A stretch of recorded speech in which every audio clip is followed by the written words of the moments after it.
Hi everyone, in this video we'll be taking a look at the fundamentals of creating a character rig.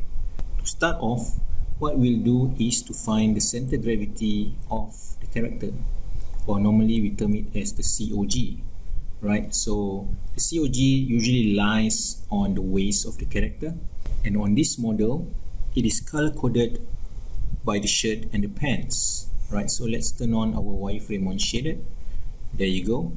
If you look at it from the front view, you can also see the line.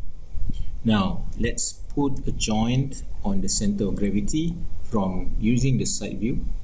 So let's go to the rigging tab and let's click on the joint tool. I'm going to click and drag the joint tool. I'm going to kind of put it here, right in the middle of the waist on the line, and I'm going to click and let go, and then I'm going to press enter. Now if you can't see your joints through your mesh, to see the joints above the mesh, you can click on X-ray join tool. Okay, it's over here, so you just click, it's a toggle button, just click it and you'll be able to see your joints above your mesh. Okay, I'm going to make this joint slightly bigger, right? This is going to be the root for my particular character rig. There you go. Okay, and it's also good to know that the model is also centralized in the middle of the grid.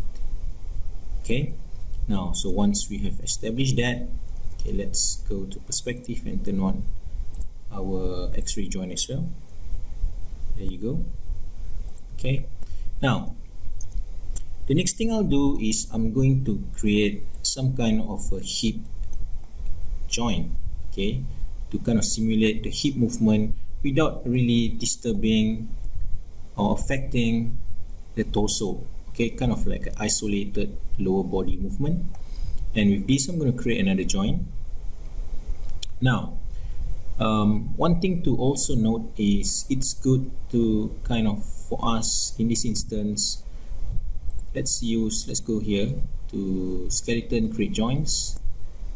Okay, now I like to kind of practice using Y for my primary axis, and the secondary axis I'll keep it to X, and the world orientation as X as well. So the usual combination that I normally use is Y, X, X. Okay, now so Y, X, X, I'm going to press and hold V. Okay, V for vert snap. I'm going to click somewhere around here and click, and I'm going to start dragging it here. Okay, now let me undo this. Why wouldn't I just click straight in the middle point here? Because if you were to just click here, you are actually selecting the joint that you have created before, and when you click again, you're kind of just creating a child to that particular joint. Now this is not what we want. Okay, so what we need to do is we need to actually, let me undo it. Okay, I think I kind of changed the size here as well. Let's bring it back to a bigger size.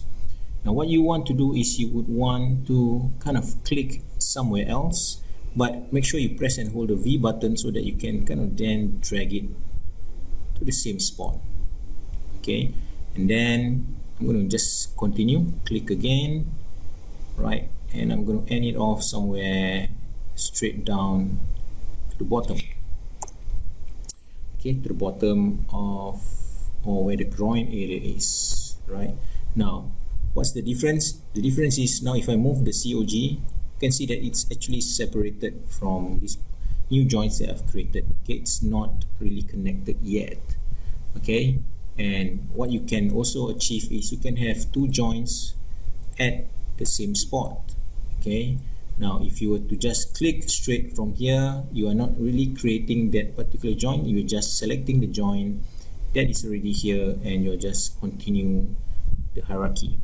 Okay, so that's something to kind of note, right? If you want to create two separate joints at the same spot, okay, it's best to press V, press and hold V and click somewhere else and drag it to that same position. Now so what I have now is this. Okay, so if I turn off the wireframe on shaded, you can kind of see, okay, I have my COG and I have my hip joint. Okay, so let's rename this. I'm going to call this HIP underscore JNT. Okay, and the bottom here, okay, which is usually not necessary, but it's good as we are learning to have it here so that you can actually see the stamp of the joint, so you can really see where is the direction of this particular hip joint. Imagine if this were not non-existent, you may not really know whether the joint is pointing down or pointing up, okay, unless you select it and you can see where the y-axis is pointing. Okay, so in this instance, as we are learning, it's good to kind of just create this joint so that you can see the triangle. Okay, so you know it's pointing downwards. Now this joint, I'm going to call it hip underscore or hip. Okay, I'm going to use capital E for E and T. So this is an end joint. Okay, usually end joint are just there for visual. It's not really really have a big function to it. Okay, I'm just going to keep it as hip with a capital E for hip end, END underscore JNT. Right, so hip end underscore JNT. Now for this particular joint, okay, I'm just going to call it can call it COG. Some people call it root. Okay, COG underscore JNT. Okay, maybe I'll keep to a very good convention. COG small letter. Okay, JNT capital letter. Right, so if I go to my outliner, this is what I see. Okay, I got a COG joint and a hip, and underneath the hip joint, I have the hip end joint. Now I'm going to parent it to the COG joint. So select the hip joint followed by the COG, press P. Okay, so now the hierarchy is as such. Okay, COG, under COG you have hip, and under hip you have hip end. Now the beautiful thing about having this as the startup, okay, for the setup, is that if you move your COG, you kind of move the whole controller. But if you just want to shake your hips, you can just select the hip joint and you can just do a hip shake, okay, without really disturbing the upper torso movement. Okay, now so this is the fundamental to start off, and we will look at the fundamentals of creating the leg in the next segment.